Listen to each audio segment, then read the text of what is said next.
Hello বন্ধুরা, কেমন আছো? আশা করি তোমরা সকলে ভালো আছো। আজকে আমি নতুন ভিডিও তোমাদের কাছে নিয়ে চলে এসেছি। আজকে রান্না হচ্ছে কাবলি ছোলার তরকারি। তো অনেকেই ছানা মশলা বলে চেনো এটাকে। তো আজকে রেসিপি কি করে করা যাচ্ছে সেটা চলো দেখা যাক। প্রথমেই এখানে পেঁয়াজ কাটা হয়েছে আর মশলার জন্য রসুন, আদা, তারপরে হচ্ছে চানার মশলা নিয়ে আসা হয়েছে। জিরে ধনে এখানে কিছু দেওয়া হয়নি। এই দেখো মশলা বাটা হয়ে গেছে।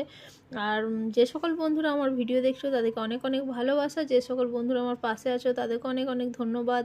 আর যে সকল বন্ধুরা নতুন আমাকে সাবস্ক্রাইব করছো তারা প্লিজ একটা সাবস্ক্রাইব করো, একটা লাইক করে আমার পাশে থেকো।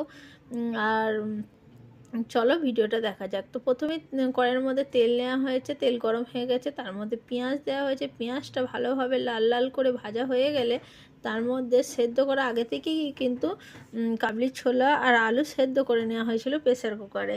তোমাদের দেখিয়েছি তো, ভালো করে মানে তাড়াতাড়ি রান্নার জন্য ভালো করে সেদ্ধ করে নিলে ভালো রান্না হয়। তো বন্ধুরা যারা যারা আমাকে বন্ধু করছো তাদেরকে আমি প্রত্যেকজনকে বলছি একটা করে বড় ভিডিও দেখে তারপরে বন্ধু করবে, তবেই সবারই পাশে থাকা যায়। নাহলে বন্ধুটা উঠে যায়, মানে সাবস্ক্রাইবটা উঠে যায়। সবাইকেই বলছি যাকে যাকে বন্ধু করবে সবারই বড় ভিডিও দেখে বন্ধু করবে। আর একটা কথা বলছি যে 24 ঘন্টা না হলে ব্যাক দেওয়া যায় না। 24 ঘন্টা হলে প্রত্যেকজনকে ব্যাক দেওয়া হবে। একটা সাবস্ক্রাইব করতে তো কোনো অসুবিধা নেই। যারা যারা আমাকে বন্ধু করছো সবাইকে আমি বন্ধু করে নেবো, কেউ কিছু মনে করো না। তো দেখো পেঁয়াজটা লাল লাল ভাজা হয়ে গেল, ভাজার পরে মশলাটা দেওয়া হয়ে গেছে। মশলাটা ভালো করে কষিয়ে নিলাম তোমাদের সঙ্গে গল্প করতে করতে। মশলা কষাবার পরে ছোলাগুলো দিয়ে দেওয়া হলো, সেদ্ধ ছোলার আলু দিয়ে দেওয়া হলো। এটাও ভালো করে মাখা হবে। তো সবাইকেই বলছি সবাই সবারই ভিডিও দেখো, বড় বড় ভিডিও দেখে সবারই পাশে থেকো, কমেন্ট করো যাতে তোমাদের ভিডিও সবাই দেখতে পারে। আর সবারই পাশে না থাকলে এগানো যায় না। নতুন যারা নেমেছো তাদেরকেও বলছি একটু কষ্ট করো, ঠিক সব মানে ভালো ফল পাবে। আর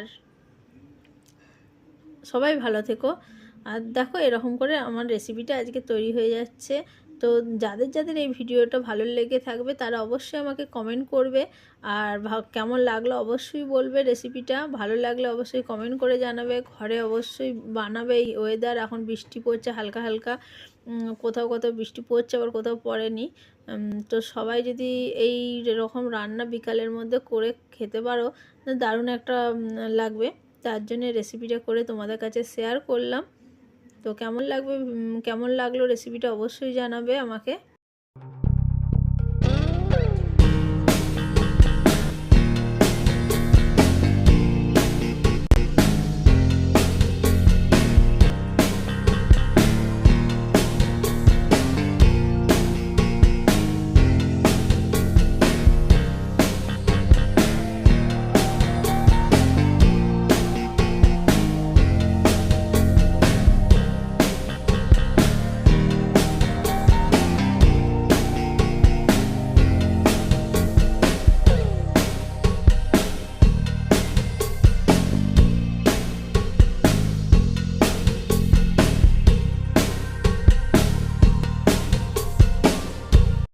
আজকের মতন আমার ভিডিও এখানেই শেষ। তোমরা সকলে ভালো থাকবে, সুস্থ থাকবে। আর এই দেখো আমি লুচি আর তরকারি নিয়ে বসে পড়েছি খেতে। তো সবাইকে টাটা, বাই বাই।